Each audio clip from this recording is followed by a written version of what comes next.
build service exam passers by sharing this FB Live. Okay lang ba pa-share ng ating live, guys? Yan. Sabi ni ORC.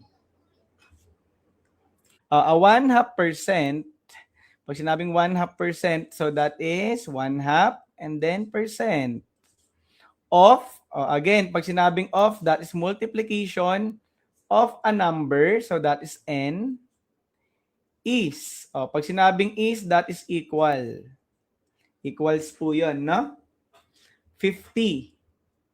So the problem is, what is the number? Ano daw yung number?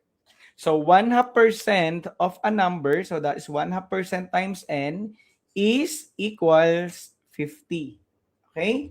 So sagutan natin. So una, convert nyo muna yung 1/2, that is 0.5%. No? Diba? Common naman yan. Then dahil nagsasolve tayo, guys, kailangan tanggalin natin yung percentage dito, di ba? So to do that, i-move natin yung decimal point ng 2 beses papunta sa kaliwa. And that is 0.005 times n equals 50. Okay? So now we can now divide both sides by 0.005. Okay? So makakancel to. Solve na natin ngayon. What is 50 divided by 0.005? Ano yan?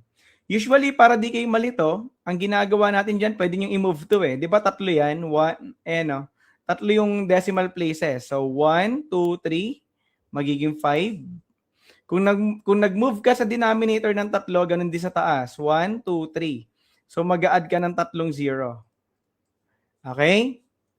So, ngayon, divide mo na lang. 50,000 divided by 5, that is 10,000. Okay? So, letter C. Yan. Ganyan po yung ginagawa dyan, no?